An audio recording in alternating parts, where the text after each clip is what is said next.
Update for today, January the 28th.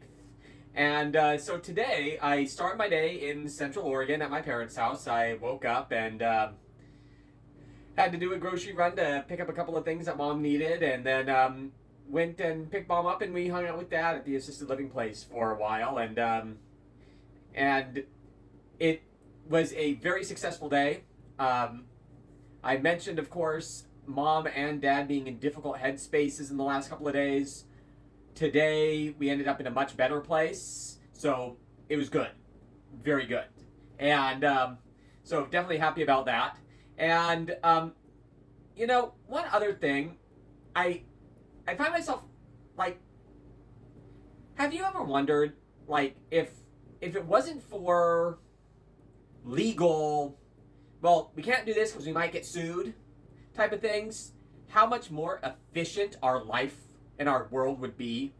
Like, and as an example of this, so one of the things that I do when I am going and visiting dad in this assisted living place is giving him eye drops. Like Visine or what have you. He has a more medicated one that he uses because, of course, he has chronic dry eye and all this other type of stuff. But so putting in these eye drops are something that we do. And the thing is, when I am not there, or they can't, mom can't find a family member, a friend or somebody to come down there and do this, dad basically doesn't get these.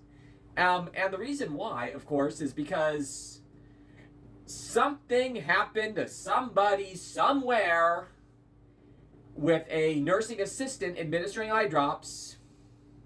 Somebody, somewhere, something happened. There is probably a lawsuit. And so it takes an act of God for him to get eye drops in this place. And it's similar in other places that he's been in for short stints.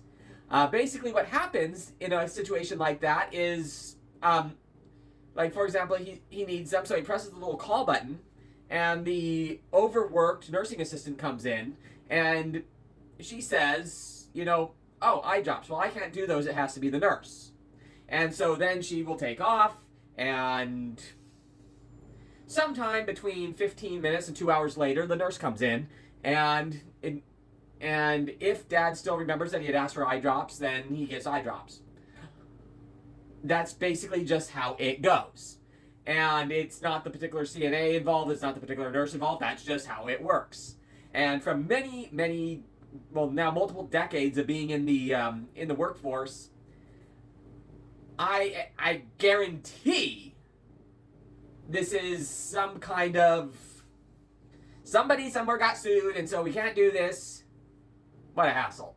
And the long and short of it is basically dad only gets these eye drops when we come. And it sucks because all this bureaucratic whatever. And so I get the rules exist to protect people from malpractice. I get it. I totally get it. But there's definitely a flip side to everything, and this is definitely one of them. And it's even in the plans. But now we have to get the nurse.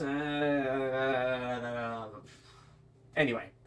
My other observation for today is you'll notice behind me, and I do know that because of like selfie view when filming these things that it is mirrored.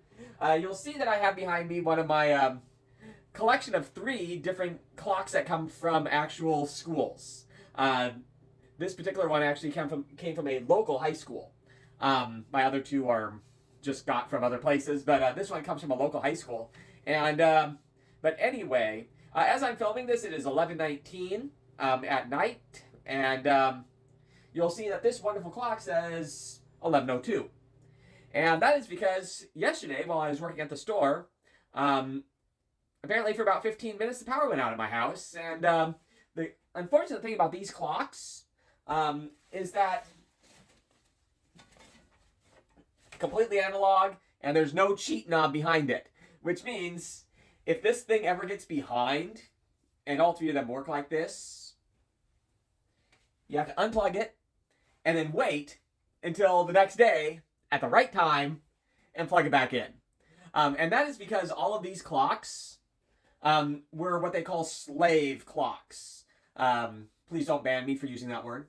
And the reason they were called slave clocks is because they were connected to a master clock in the office of a school building, and that which would automatically reset the time. And if you were ever in a school when they switched the time on these, like if you were there and saw it, it would look like it was starting to move quickly by itself. It was actually quite a trip. But anyway, because of all that, the way that they were wired, you can't do that with these. If you have one that's not on that system, you just have to plug it in at the right time. And even if the power goes out for like 15 minutes, because I'm a perfectionist, sometime tomorrow, I'm going to be unplugging these and waiting for 11 hours and 45 minutes to replug them back in so that we can be accurate. I'll tell you more about these clocks in a future post, because, yeah, it's nerd stuff. And anyway, so with that, I think I've been chatting at you long enough. Tomorrow, and I am back in my Vancouver apartment now. I did just finish driving 3 hours. I actually still have my shoes on and everything from driving.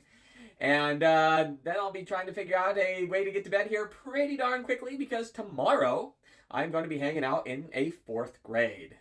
All right, well, with that, have a great rest of your evening, everyone, and we'll look forward to chatting with you again tomorrow. Ciao for now.